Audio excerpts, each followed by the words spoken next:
little bit to talk about relationships. So today we're going to talk about the relationships which apply at work, at home, um, outside of home and outside of work, and the basic human needs. There is a great there is a great relationship between the basic human need and the quality of the relationship. Now, how does that work? It works by, got less to click here. Okay. How does it work? Well, as humans, we all have needs. We have basic needs. And Abraham Maslow identified these needs as 5 different levels of needs, right? And at the very first level, we have the biological and physiological needs. The second level, we have safety needs. This is where the home, the shelter, the work, having a job to pay the bills comes in. Then we have social needs, where a family, friendship, belonging comes in. And at the fourth level, that's where respect, connection, belonging, friendship comes in. And at fifth level, we have the self-actualization needs.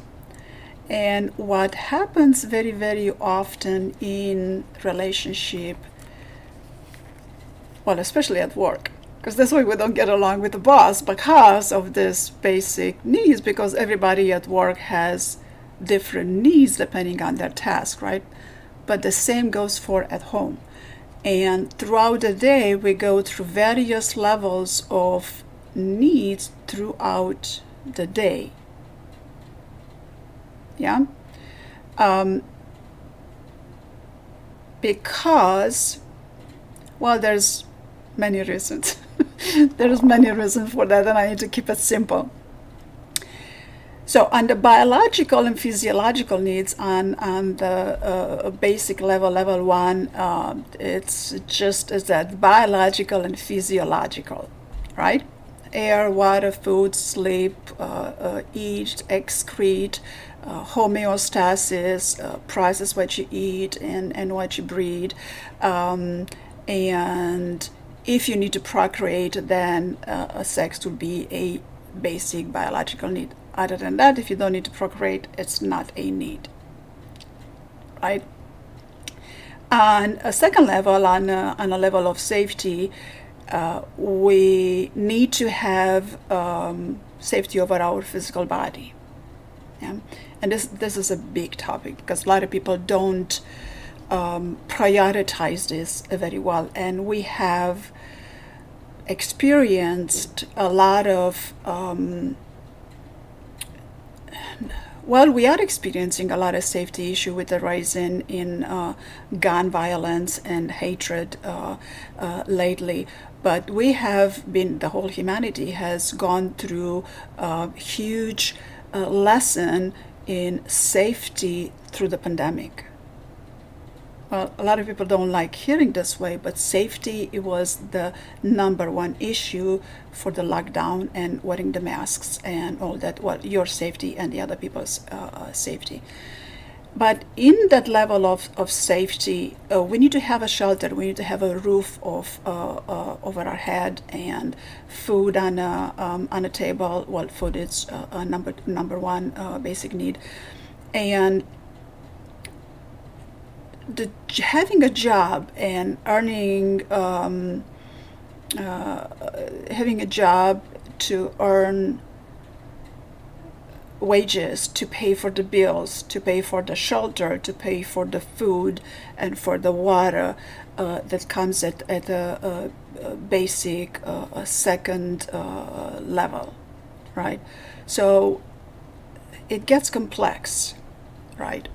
And maybe that's why being stressed about doing a good job or being stressed about not losing your job causes so much stress and so much anxiety and a lot of mental anguish because of this very basic second level need, right?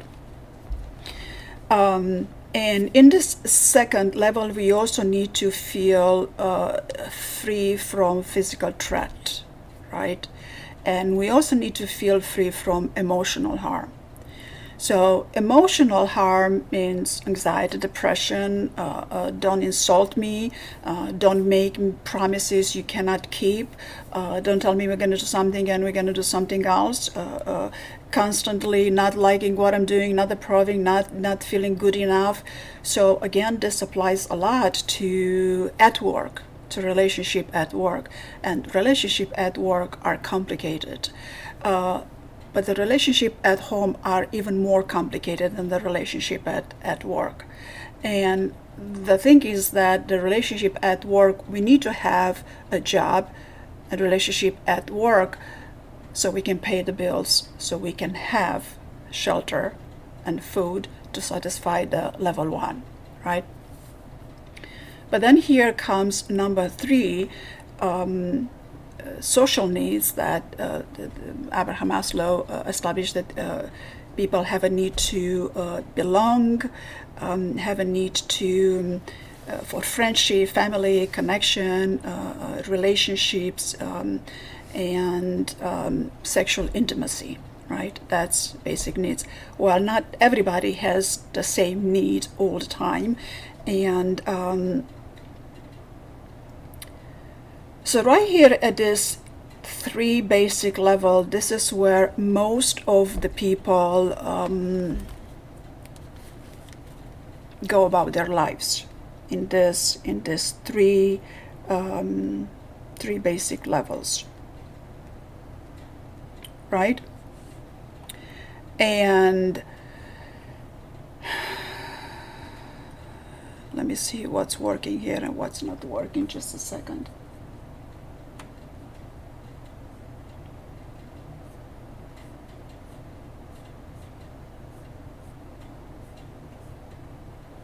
All right, so some things are working here. All right, so level 1, 2, 3. Let me go back. It's less to click on. So level 1, 2, and 3. So a lot of people go about their life at these basic level 1, 2, and 3, right? But as we go about life, as we have relationships at work where we are valued or not so valued, where we provide something. Well, every job is important. If a job weren't to be important, the job wouldn't be available. So one title is not more important than the other title. It has a different paycheck, but it's not more important. Because think of farmers not harvesting the grain to make the bread, to have the bread for you to put on a table to feed your kids. So that's a very, very important job. So not only the jobs that pay 6, 7 figures income are the most important jobs. They're not. They're just different jobs. These jobs come where the reason they're paid such high amounts is that these people, they have to make a lot of decisions in a short amount of time that impact a large amount of people. The larger the amount of people they impact, probably the higher the paycheck in a private corporation, not in a government federal type of corporation. And I'm talking about the United States, not other countries, not other cultures. So here we are at work, stressed with boss because we do a good job and we're not appreciated. But then we forget that the boss has their needs, where they have a lot on their shoulders and a lot on their press, that they have to satisfy so many other needs at different levels that we're not aware of. And then we are at level 4, we are feeling not respected, not understood, not recognized for the job that we do. Well, we are recognized because we're getting a paycheck, right? To some degree, it gets more complex, but I'm gonna get to a point. I'm gonna get to a point with this. But then at home, this gets more mismanaged. And at home, we get into many more arguments than we get at work, because at work, we better be careful how we talk to the boss. Otherwise, the paycheck is going to be cut off. Then we're not going to satisfy level 1 and level 2. So at home, when we have difficulty in relationship, is that sometimes we have a bad day and we have a level 4 or a level 5 need, or our physical health might be not optimal, and then it fluctuates to level 2, and our spouse, our children, our significant other at home, at the moment of not necessarily argument, but at a moment of lack of flow and lack of fluidity in relationship, they are experiencing different need in that moment in time. 5 minutes, 10 minutes, an hour, 2 hour, evening, afternoon, and so on. And oftentimes there are conversations between family members, and one individual talks about their need for recognition, and the other individual talks about their need for sleep. And when these two needs are going to, they don't mesh, right? That's not a good example I gave. But what happens more often, people have health issues, especially now with physical and emotional threats. You come home from work overstressed from job, and you feel emotionally overwhelmed, or physically tired and emotionally tired too, and you're not up to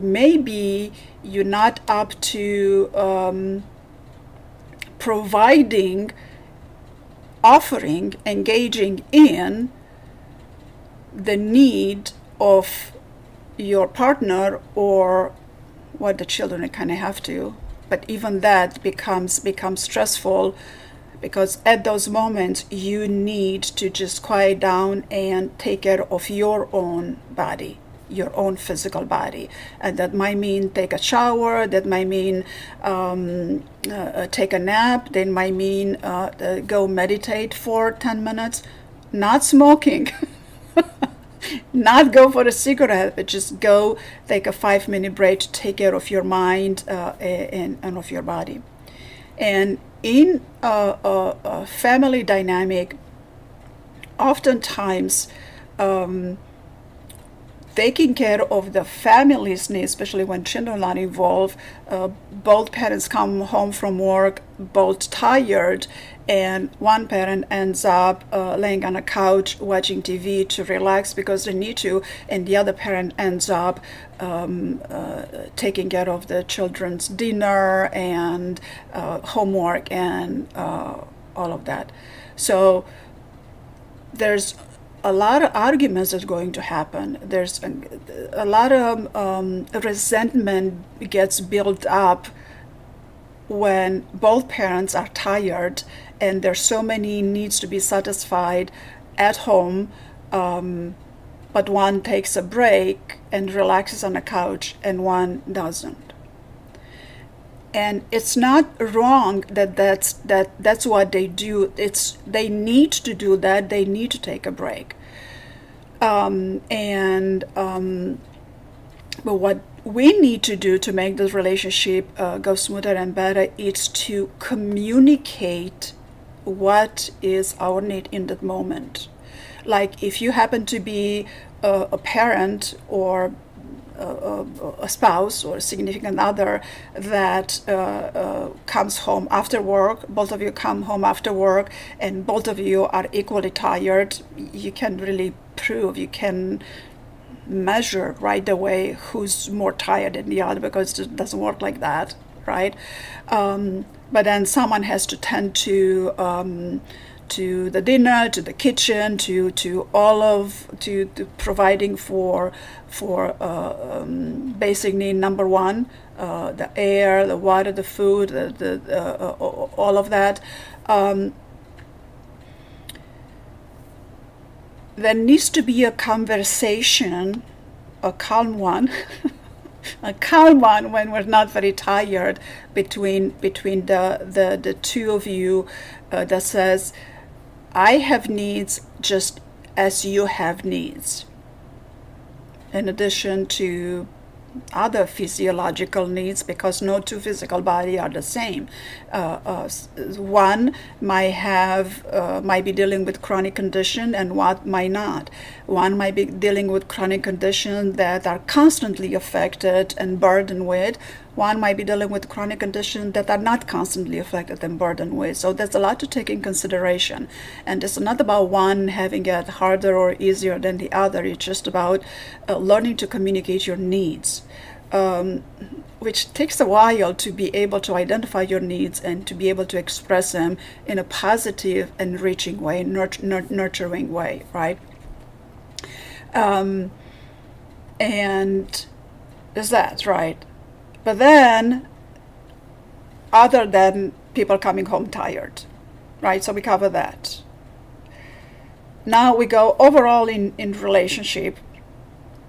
When a lot of people are very happy to have their needs number 1, 2, and 3 satisfied, and they feel fulfilled, they feel achieved when level 1, 2, and 3 are fulfilled. They don't need anything more.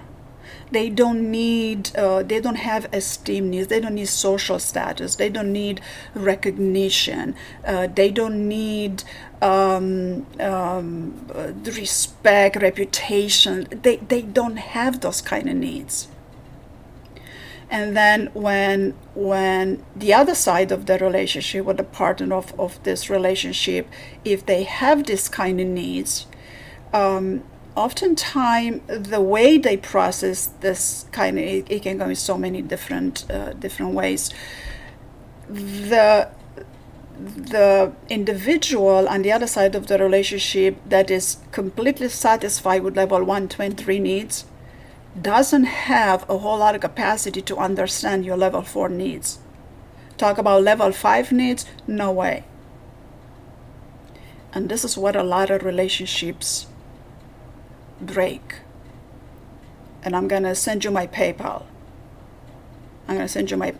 This is where you just got free therapy. This is the issue with relationships.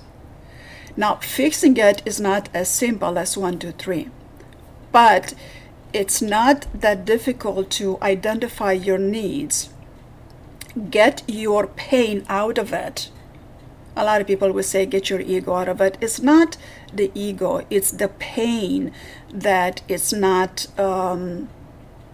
maybe it's not acknowledged by your partner, that causes even more pain, right? And that ends up causing trauma when one let's assume relationship is 2 people, right? Well, relationships are more complex and not limited to just 2 people. So when one individual out of a relationship is going through some sort of pain, whether physical, emotional, mental, whatever. And the other side of the relationship, the other one doesn't, not necessarily that doesn't understand, because they cannot completely understand it, but if they deny it, it's like, you again, don't do that. That causes even more pain. You again. Well, yeah, me again, right? So, but also at the same token, the one that's dealing with difficulties, physical, mental, emotional, to have expectation of the other to constantly understand you and constantly tend to it, that's not realistic either, right? So there's many layers in between this, but if we understand that the take home message tonight is that there are five basic needs. Well, there's a lot of layers in between, right? There are five basic needs. Not everybody conducts their life through all of the five needs. Some people are very happy at level 1, 2, 3, and that's it. Some people have need 4 and need 5. It's not wrong. This is what they need. But prioritizing need 5 over need 1 and need 2, I don't know about that, right? So let's see what Randy is going to enlighten us with. Randy?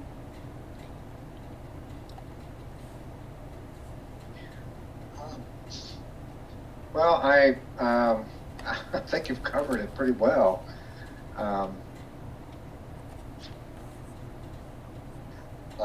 this is are you using this is not the hierarchy of needs, right? Or is it?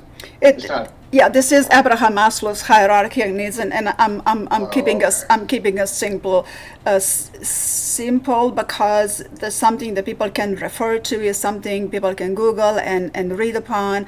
I mean, here's a little bit of snippet from my first book, Creating Ease at Life.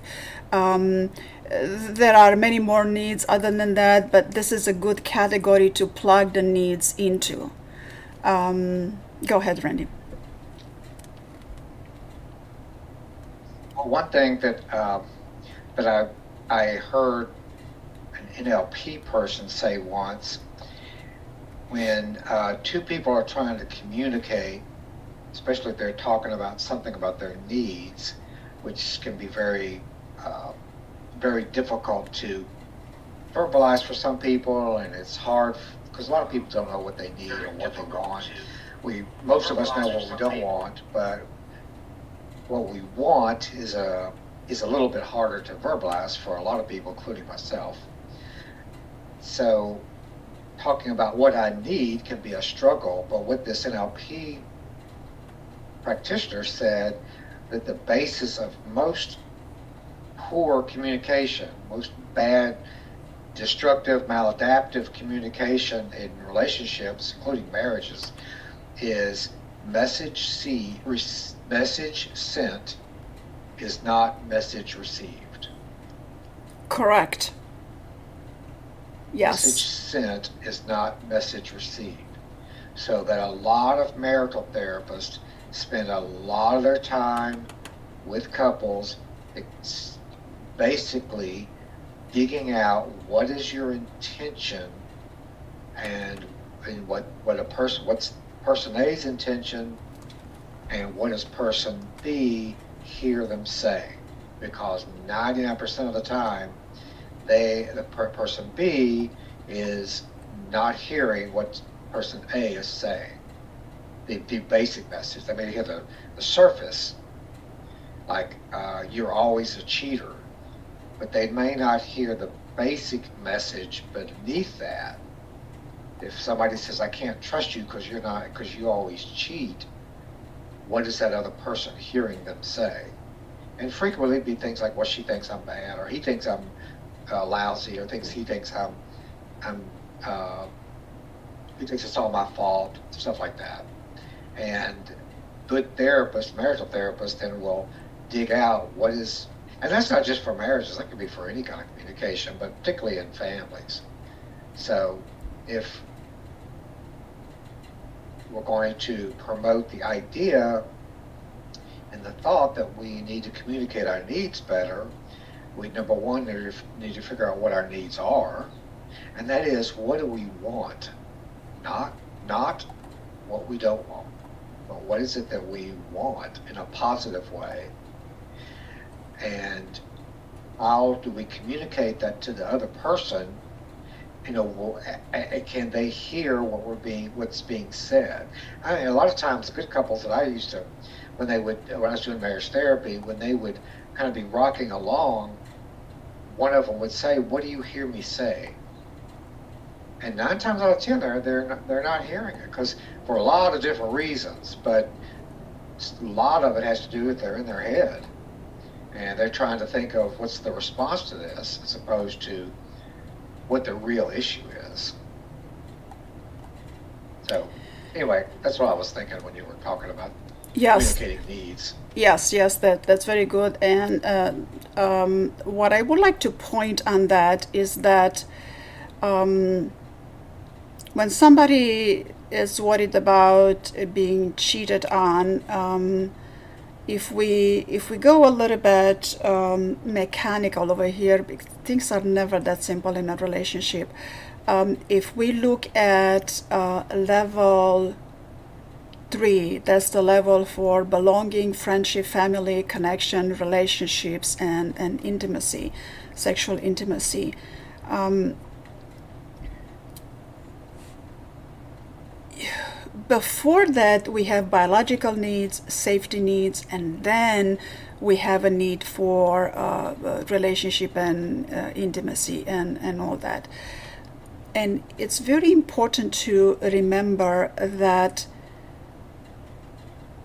you could have, I mean, let me put it this way, how can you have belonging and friendship and family and connection and relationships and intimacy if you don't have your biological and physiological needs satisfied, which means health issues, a lot of chronic conditions that go right here. Um, but what do you mean by that? Well, there are people that can breathe properly. They need to take a lot of medicine to breathe properly. There are people with homeostasis, people with diabetes. A lot of people think diabetes is just about sugar, which is ridiculous. Homeostasis, this is what diabetes throws it off. So right there, basic level number 1, that's homeostasis. This is what somebody struggles with, right, in today's society. And then in level number 2, again, how can you have belonging and friendship and family and connection and intimacy if you don't have a shelter? If you don't feel secure about your physical body, your finances, your resources, your home, and all the other resources, your car too, and if you don't feel, if you don't have a freedom from being threatened, to have a threat of your physical and of your emotional well-being. So how can you have that, right? It's difficult to have that, but a lot of people get to that, they forget what comes first. And I want to remind people that are willing to hear it, what comes first. And when you're in a relationship and somebody is dealing with a level 1 and level 2, and for various reasons, maybe the mortgage didn't get paid, maybe the rent didn't get paid, whatever. But let's not just focus on finances. Let's look at health issues. Everybody has health issues. You go over 30, something aches. If you're about 4 years old and something doesn't ache, it's like, let me study you. Something doesn't ache, right? if you're in your 50 and you have no eggs, I don't know what you're eating and what you're breathing. It's just, something's bound to ache. We are a battery and we're going to age. Um, so when you're in a relationship and you talk about cheating and you talk about not understanding, and this is where the belonging, I will, for right now, without complicating it, because this can go on for 20 years, this discussion. um, Message heard but not, message sent but not received. It's level three: connection, family, intimacy. Intimacy is not just sexual, although in the book I listed that sexual intimacy. Sexual intimacy is very important uh, because it helps the body produce all of the good hormones and the good neurotransmitters, and you get to, well, if it's of quality, of course, and it enhances your well-being, right? If used properly, of course. And So here's the person that has number one and number two, level one and level two, completely satisfied, and then they complain about let me go have an affair because I'm not having my intimacy satisfied, and then the other person, they're dealing with their health issues. How are you going to bring that to a balance? It's very difficult, because it's true that the person who's dealing with their health issues, they need to take care of that, and they need to allocate more of their attention, more of their resources to dealing with their health issues, as the other people that don't deal with their health issues, right? And but then this other person, they have a right for intimacy because they don't deal with health issues. So how are we balancing that? That's a very difficult one, right? So there has to be the one that's dealing with a health issue. They have to be responsible for what they need to do, and assume responsibility for um, their the work that needs to be done to make their health issues better. It's their job. And have the oh, I'm hearing some. I'm hearing already, yeah, but my partner is driving me crazy and he's causing me health issues. Oh, okay, we're not gonna get in there. um, and then the other person has to be a bit more compassionate and understand that that occupies a little more time. It's a burden. It's not a choice. It's not something the other person enjoys doing. It's a difficulty. It's a need that needs to be taken care of so they can function properly at your intimacy level, right? But going out there and cheating on people, that poses a health risk that touches up on level number two, and the level number two is the safety and the security of your health. And why is that? Well, sexually transmitted diseases, and not just sexually transmitted diseases. Now there is all these viruses that you get viruses transmitted just by talking. You gotta stay 6 feet apart for when the viruses are in high alert, right? So forget about close contact. Just have someone talk and have their little bit of saliva transferring over the air. You breathe out over you got infected with a virus, and then you take it home to your partner, which is already dealing with a health issue. So that's a very, very difficult aspect to manage, to do therapy over, biology comes first.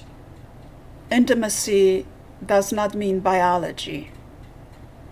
So there's got to be a meeting of the heads, and you make an action plan, make a plan for a couple of weeks, a couple of months. It's not as simple. I hear in people already talking about it, but it's not as simple. But first things comes first, right? And then there's so many relationships, so many marriages where agreements are made. What types? Well, that's not to be talked about in public like this, because that can only be communicated to people that can hear it. Message, because what Randy said, message sent is not always message heard. Randy?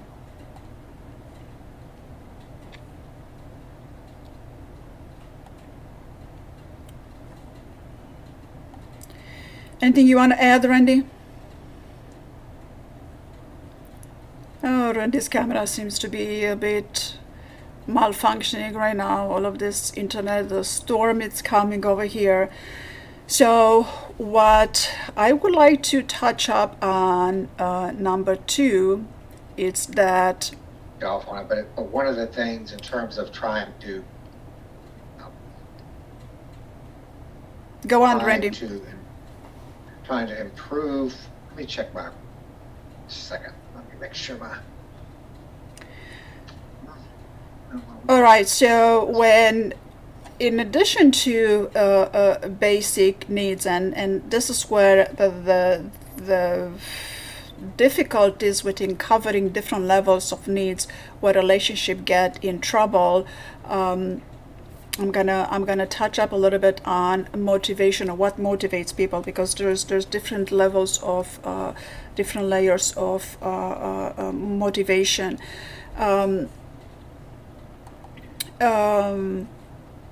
Like here's the Maslow's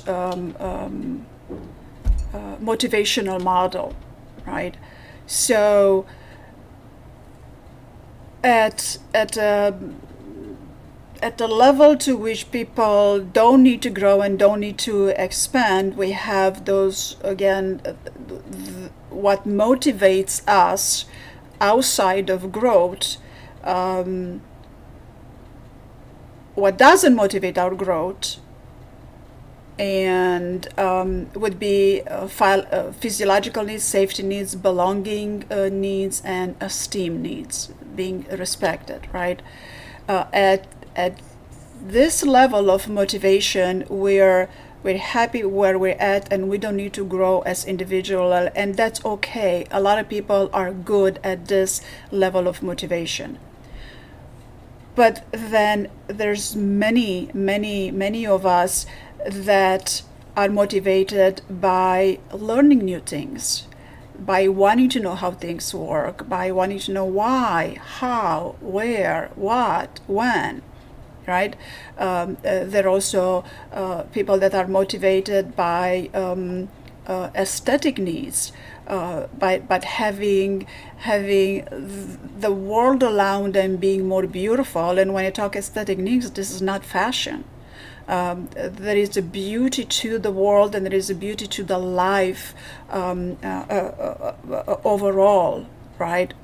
And then on top of that, people are going to be motivated to self-actualize, and in the end, a lot of people are motivated to transcend all of what's underneath, right? So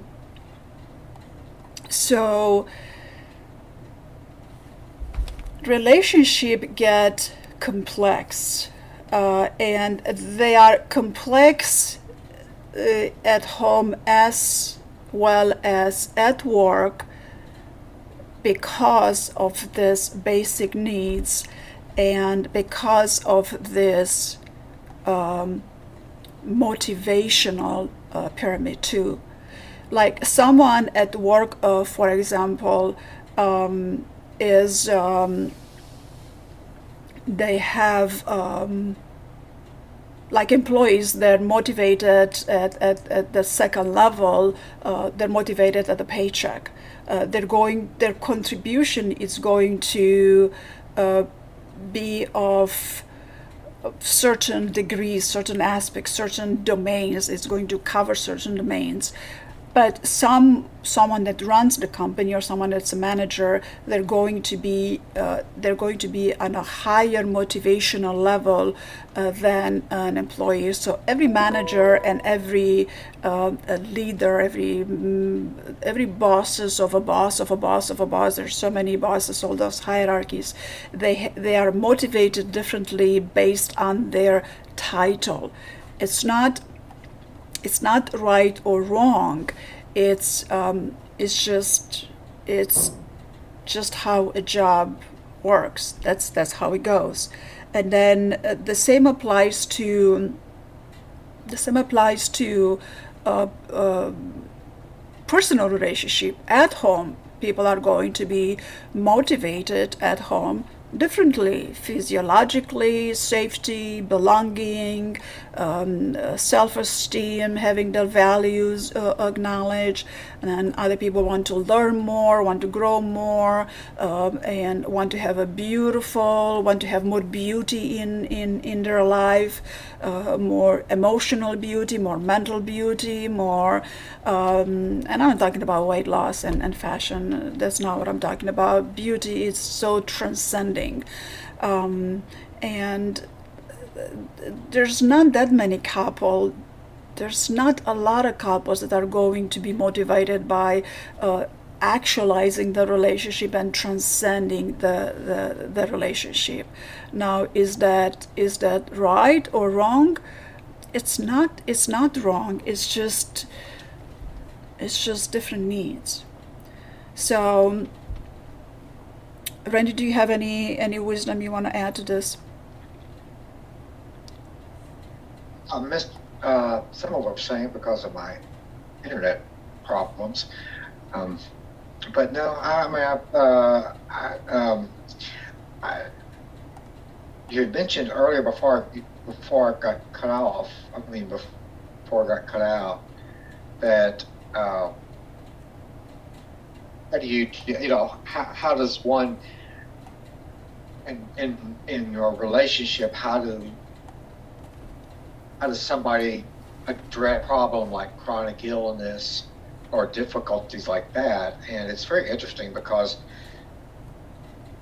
it's one of the things that I was taught in marriage counseling is to look for who has control and who has power. And that shifts. There's not just one person that has power all the time, but it shifts. But who is the one that is that's got more control and power? And I'll give you an example of what we talk about when we talk about who's in control. Because a lot of people, if I would ask them, do you feel powerful in this relationship? They'd say, oh no, no, no, I walked all over. I'm just a floor mat, nothing more. But one of the things, this isn't.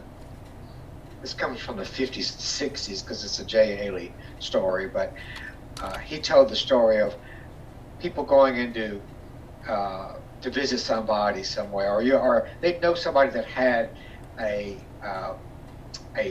couch or a chair in a living room that was the father's chair. That was the chair that dad and father or dad or father sat in all the time. No one else in all these houses.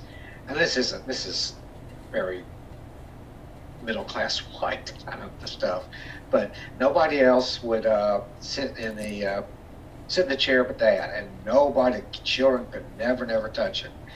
And Jay said, well, how the father's at work all day? How do you keep Mom, how do you keep how does he keep the kids off the chair? And she goes, oh, I tell him not to stay off the chair. I'm the one that tells him about to get into it. Well, who has the power in the relationship? It's a very just illustration on who people can have more influence and more power than they think they do. Um, Another example, just as an aside, was a couple that I saw getting marriage therapy, and the female of the couple was very, very, very educated, had a master's degree, and worked in an embassy, believe it or not. And she had married socioeconomically in a lower status. Her husband was a repairman of some sort. I think he was like an electrician. So she will spend her days around royalty, basically at the embassy. It was in D.C. She worked at one of the embassies in D.C. and that's those embassy ambassadors are royalty basically. And then she'd come home to her husband, who was an electrician, and she would ring him out in the therapy sessions we'd watch, just complain, and jump all over him, and he kind of looked kind of haggard, like a looked down. What am I trying to say? Like a sad little dog. I'm trying to think of like a. Anyway, he was very very downtrodden. The idea was to give him some of the power back in the relationship because he obviously had none, and the strategy that they used. This is not self-help. This would only work for this one couple. But the strategy that what the therapist is given was that every time the wife started complaining about the husband, he was to get on the floor, literally get on the floor and say, "Just walk all over me. Just walk all over me." And they did that in the therapy session. And the therapist that was doing it was hilarious. It was it sounds crazy, but it was a very crazy session. And he was making it into almost a plaything. And he, the first time they did it, the wife said something like, "He doesn't know what you're talking about," to the husband. Said to the therapist, said, "Well, he's not going to do that. He doesn't know what you're talking about." And the therapist said, "Okay, get on the floor." She just made a complaint about you. Get on the floor, and he did. And of course, that made the wife go like this, and she didn't say another word hard for the rest of the session. She never returned, in fact, for the sessions. Some people would say that was a failure, but anyway, it was just an example of how power issues can become an issue too. I'm not sure if that's pertinent totally to what we're talking about, but it was interesting. It's definitely. I love your stories that you bring from the family therapy and all of your years of practice in family therapy, and anything that comes from Chloe Modanes, I want to hear, and Jay Haley, I want to hear all about it. But you're right, because a lot of people are not. You brought up a good point. Often in a relationship, people are so not paying attention to the other person's needs, and for tonight only, let's just have that. Let the individual be responsible. So this is a hard topic of conversation. So both of us are quite courageous to discuss this out there. The takeaway for tonight is assume responsibility for communicating your needs, right? Expecting the other to understand your needs, it's gonna take. It's a longer road. A shorter road, it's you communicating this is how I need, and then this is how it can be done, right? Without saying you need to do this, you need to do this, you need to do this. Right? Look at work. In the work environment, you are told you need to do this and you need to do it because you are paid for it, but at home it's different. And even at work, in the work, oftentimes you hear this is what needs to be done, right? There is a goal. You need to get somewhere. You need to do, in order to get there, you need to do something to get there. Yeah, it's all the relationship. It's all doing. It's what, where, how, when, why, right? At work, the same at home. So in the example that you touched up on, Randy, having in therapy, having the partner lying on the floor and then having them kind of pretend to walk on them, that's a physical representation for someone to understand physically how emotionally run down somebody might feel. Some people cannot understand emotional needs. They can understand very little, and that is their needs are level 1, 2, and 3, part of 3, and then they're happy, and then they think that everybody else is satisfied with that, but it's no. So this is where the long road ahead is, when you try to make someone understand what they've done wrong and why they should have done differently, as opposed to saying this is what I need and this is how we can get there. So identifying the needs, some of us we know what we need. Some of us we go, well, yeah, but don't they see it? It's not like that. They probably don't anymore, or they probably they're seeing it all the time that they forget, right? And it's good to be reminded. It's good to be. I mean, how often times do you have I don't have the glasses. I mean, yeah, what is the other glasses? I mean, how often times I have my glasses over here, I'm like this, and then I'm looking for the glasses. Not these glasses, but that glasses. I'm like, I want my glasses, and they're here. I don't see why. Because I have the glasses here so often, and I messed up my hair, and I'm so used to that I forget they're there. So going back to understanding the needs, understanding how we all have needs, and that we need to communicate that, and even within the same level of need, within the same level of need, everybody's going to have a different flavor within the same need. It's going to take us farther apart. But as we grow, we also have values, we have strengths, we have goals that we need to establish, that we need to accomplish, that we need to be reminded of, that there are some very simple exercises that we can go through, that some of them take 10 minutes, some of them take not even 30 minutes, that you go through a bunch of positive psychology exercises, like some questions that points your attention, your thinking into a direction to which is like, I never thought of that.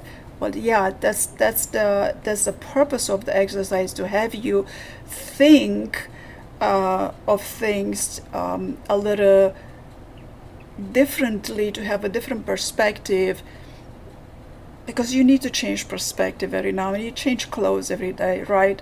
So you need to change perspective. Once you change perspectives, it's going to help you. Well, life is going to be more beautiful. Yeah, but we're talking about needs. But if you change perspective a bit, you're going to be able to better understand your needs and the needs that have evolved over time, and your significant other needs. So let's keep in mind the takeaway today. The takeaway today is that there is a hierarchy of needs, and it's true that we can and we do get to self-actualization and transcendence, even if not all of our biological and physiological needs are met. But let's understand that you need air, water, food, sleep, excretion, and homeostasis to move on to the next level of needs. Now, if the homeostasis is unbalanced, we can still go on,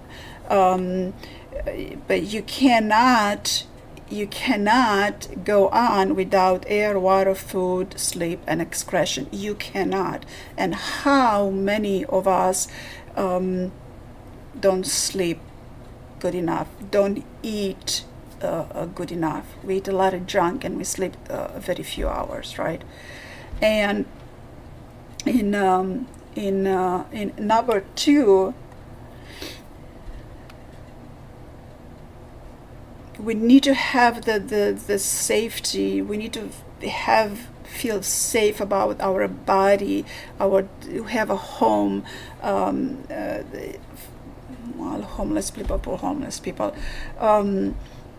Have to feel good about our health. And even when we have chronic conditions, medicine has made such technological advancements, and we can still feel good about what we're doing, that we're doing all we can, and we're working on it, and we're paying attention 100% to what the biological, physiological needs are, so we can move further. But something that's very little thought about right here at a level of safety and security of your being free from being threatened, having your physical and emotional being threatened. If you look at huge these big stars, a lot of them have to employ bodyguards to help them maintain their safety. And that's not a small thing. We might look at them as being on top of the world. They might have lots of money, and they may be very, very, very famous, but they always have the need of safety running in the back of their heads. That's a big deal. So fame it has become such a virus now. Everybody needs to be famous, but there's a lot that comes with it, and being famous is not all that glamorous as people I think it is. For example, when Harry and Meghan left the Commonwealth, they left. By them leaving the Commonwealth, they didn't get a paycheck anymore, right? So they didn't get a paycheck anymore. They didn't have, well, their jobs. They left the Commonwealth. They left their jobs in a Commonwealth of UK, and they were constantly threatened over their safety, over their physical and emotional harm.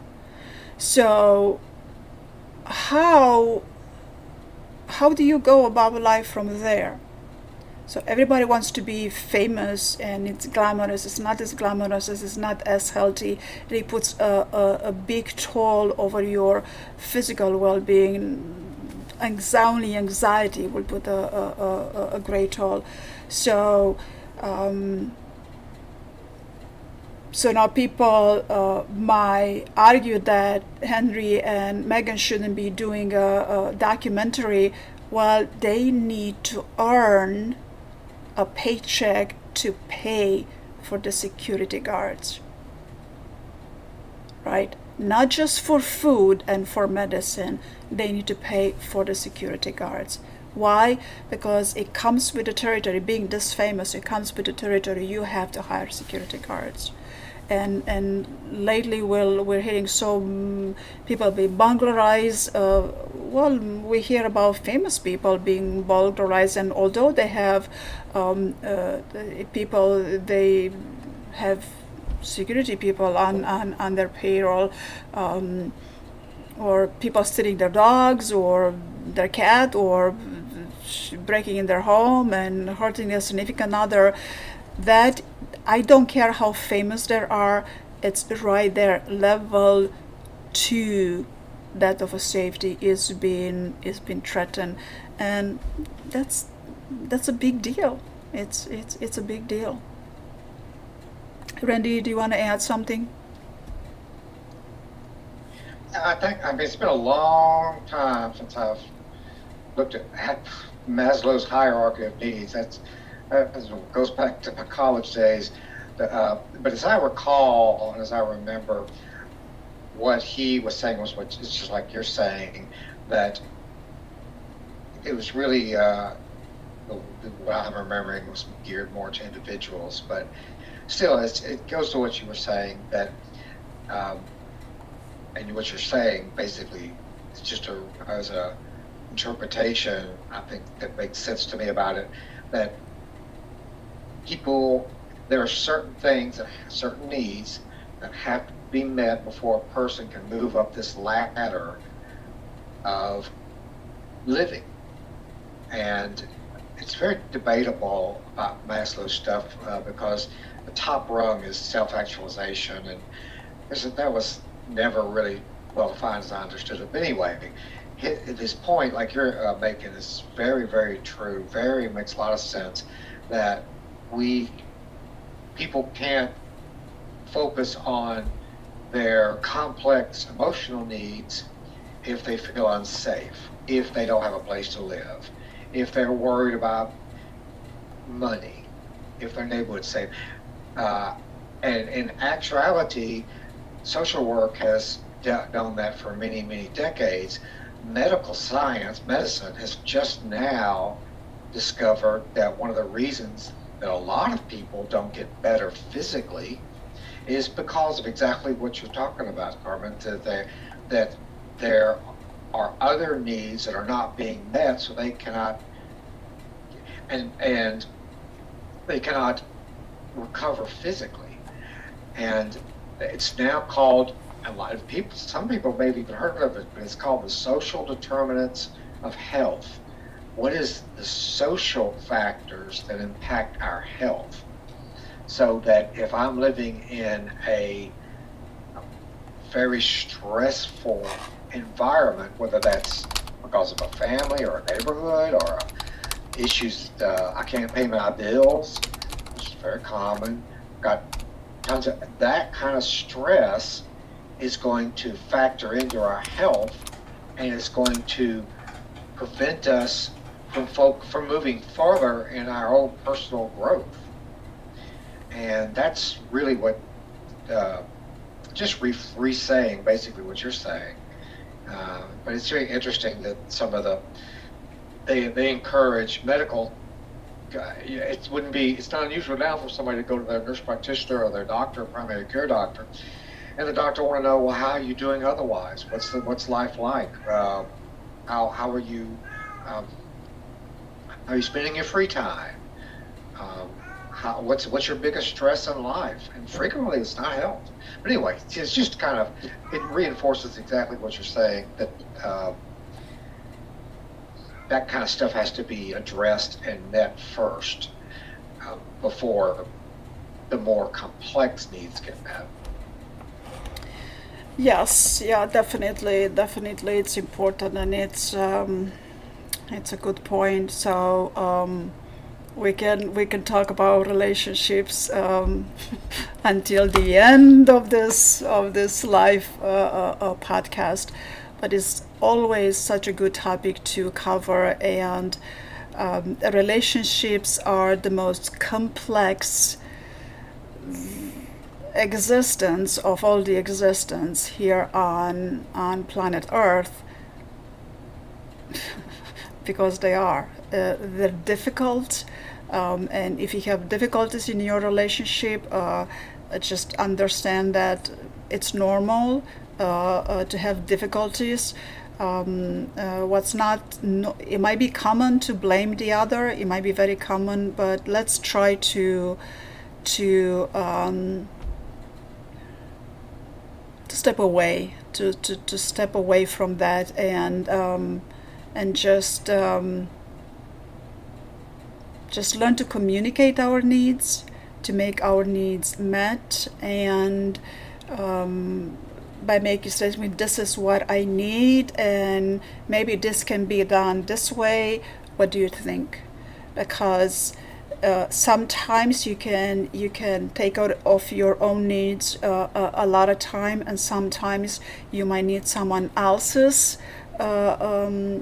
help to help you take care of that need. And when that is so, let's communicate. Let's communicate, and turn it into a project. Turn it into a, other than remodeling. That might be putting a lot of stress on someone. See, that's an aesthetic need right there. Remodeling the house. That's not a shelter need. That's a motivational. What is that right here? Remodeling, it goes right here into aesthetic needs, and in the motivational, right? So yeah. So it was a good talk. Thank you, Rady, for tonight. It was a good talk. Let us have your question. Type in your questions in the comments. We'll address it next time. Email me your comments. Reach out to me on my social media and email me your comments. And definitely click subscribe. I don't need to be famous. I don't need to be famous. I don't have what it takes to put a bodyguard on a payroll. So no, I don't need to be famous. But I do like to know your thoughts on it, what your questions are, so I can have better conversations with Randy. Me and Randy love doing this and bringing you good content. So tell us what you would like to know. That's a big question, isn't it?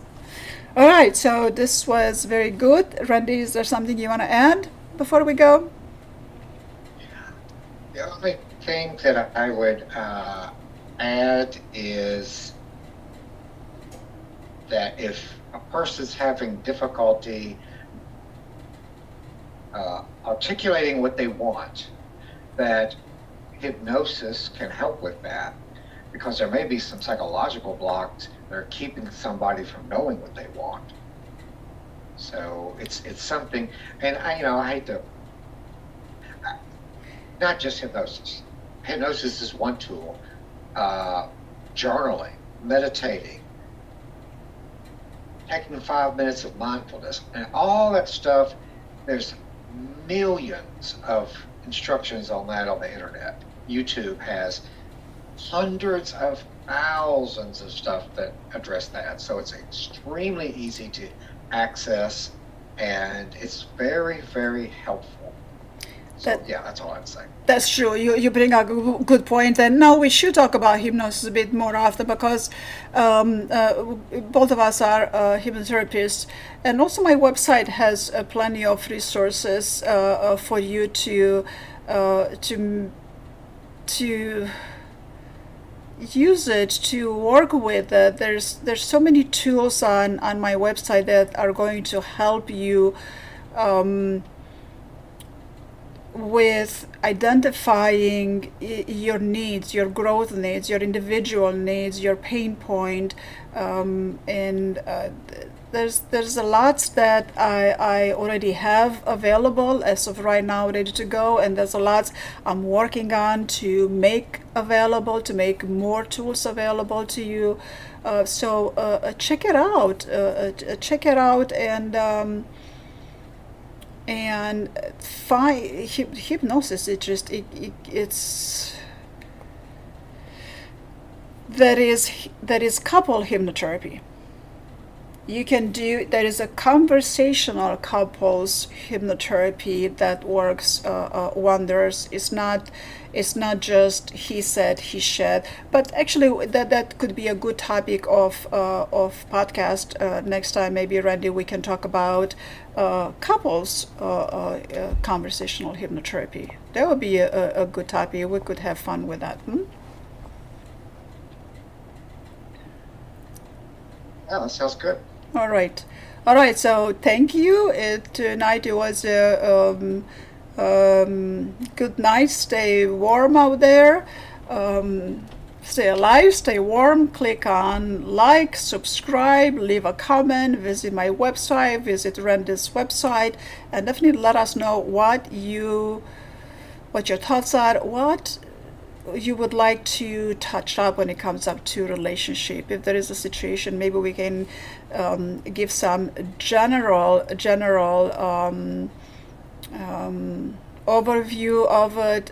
When it comes to individual advice, well, that's why we have to see you in person, because a lot of things are very sensitive and it cannot be made public. But if you have a question, we're not going to make your identity public. We can just have a good conversation on that, and maybe it could be useful to you. So thank you very much, and we'll have a wonderful evening and wonderful week, and we'll see you next week. All right, good night.